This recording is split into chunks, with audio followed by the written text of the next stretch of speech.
नमस्कार, आप देख रहे हैं दैनिक रणघोष न्यूज, बेहतर बदलाव की आवाज। वीडियो की शुरुआत करने से पहले आपसे अनुरोध है कि हमारे चैनल को सब्सक्राइब जरूर कर लें। भाजपा में 21 साल के हुए रेवाड़ी विधायक लक्ष्मण यादव समय कब गुजरकर इतिहास के पन्नों में एक गौरवशाली यात्रा का गवाह बन जाता है, इसका एहसास उस तारीख से तय होता है जिसे जीवन का बेहतरीन निर्णय माना जाता है। हम आपको एक ऐसी तारीख से मुलाकात कराने जा रहे हैं जिसने एक साधारण युवक के जीवन को पूरी तरह से बदलकर रख दिया। यह तारीख है 26 फरवरी 2004 की।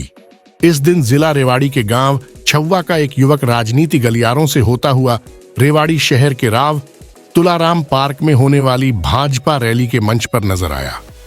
इस युवक का नाम है लक्ष्मण सिंह यादव। उस समय भाजपा अपनी जमीन को मजबूत करने के लिए उन चेहरों को तलाश रही थी जिनकी यात्रा संघर्ष के रास्ते से होकर गुजर रही थी। रैली आयोजन की कमान गुड़गांव सांसद डॉक्टर सुधा यादव, प्रदेश अध्यक्ष प्रोफेसर गणेशी लाल, संगठन मंत्री राम प्यारे पांडेय, दिल्ली के सीएम रहे साहिब सिंह वर्मा के हाथों में थी। रैली में भाजपा की सबसे ताकतवर लीडर सुषमा स्वराज की मौजूदगी में लक्ष्मण यादव भाजपा परिवार के सदस्य बन गए। उसके बाद लक्ष्मण यादव भाजपा की टिकट पर सालहवास से चुनाव मैदान में उतर गए।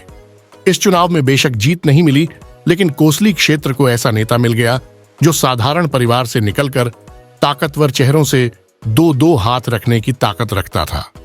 भाजपा के लिए भी लक्ष्मण यादव संजीवनी बूटी बन गए थे।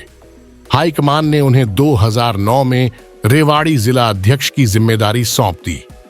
जिस भाजपा को जिले की जनता ने कभी सड़कों पर सरकार से टकराते नहीं देखा, जनता की परेशानियों व मुद्दों में साथ नहीं देखा, वह लक्ष्मण यादव की अगुवाई में सड़कों पर जनता की आवाज बनकर सरकार को कटघरे में खड़ा करती रही। यही वह दौर था जब लक्ष्मण यादव राजनीति में तेजी से उभरते चले गए।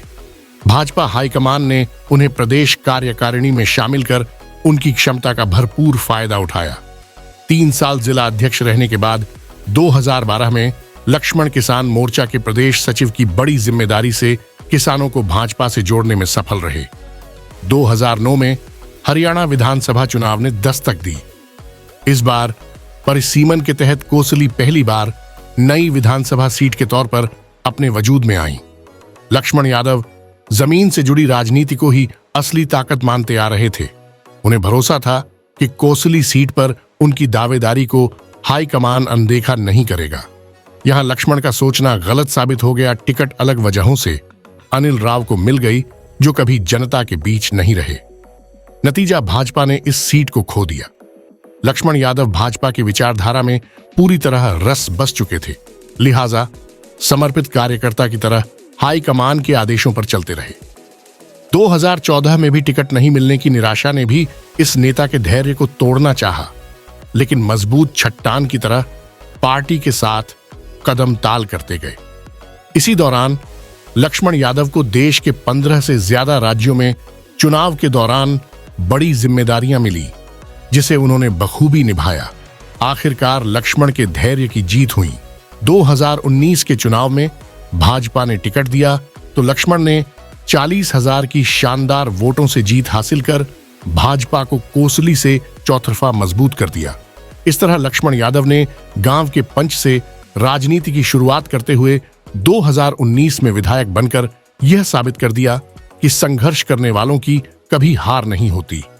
यह कहानी अभी यही खत्म नहीं हो रही है। कोसली जनता की आवाज को विधानसभा पटल पर सबसे ज्यादा उठाने का श्रेय हासिल करने वाले इस नेता ने अपनी सादगी और ईमानदार सोच से जनता से सीधी पकड़ बना ली थी। नतीजा, मंत्री नहीं होते हुए भी कोसली के लिए सबसे ज्यादा ग्रांट लाकर सभी को हैरान कर दिया था। समय के साथ यह तय हो गया था कि भाजपा हाईकमान की नजर में यह नेता ऐसी जरूरत बन गए थे जिसका उपयोग कहीं भी किया जा सकता है। 2024 के विधानसभा चुनाव में हाईकमान ने हरियाणा में सबसे बड़ा प्रयोग इस नेता पर किया और उन्हें कोसली की बजाय रेवाड़ी से टिकट देकर बड़ा दांव खेल दिया। लक्ष्मण यादव पिछले 30 सालों से रेवाड़ी में ही रह रहे थे, इसलिए रेवाड़ी उन्हें और वे रेवाड़ी को घर तक एक दूसरे को अच्छी तरह से जानते थे। ये चुनाव लक्ष्मण यादव के लिए आसान नहीं था। उनके सामने पूर्व मंत्री कप्तान अजय सिंह यादव का परिवार पूरी तैयारी के साथ बहुत पहले ही मैदान में आ चुका था। चुनाव में कई बार ऐसे उतार चढ़ाव आए जब इस नेता को विरोधियों से ज्यादा उनके अपनों ने भी बहुत हल्के में लिया। पूरे चुनाव में लक्ष्मण यादव ने एक पल के लिए धैर्य नहीं खोया और बेहद सादगी के साथ जनता के सामने अपनी बात रखी। नतीजा 28,000 से ज्यादा वोटों से जीतकर सभी को हैरत में डाल दिया। इन दिनों 65 साल का यह नेता आई लव रेवाड़ी सफाई अभियान से प्रदेश स्तर पर अपनी अलग पहचान बना चुके हैं।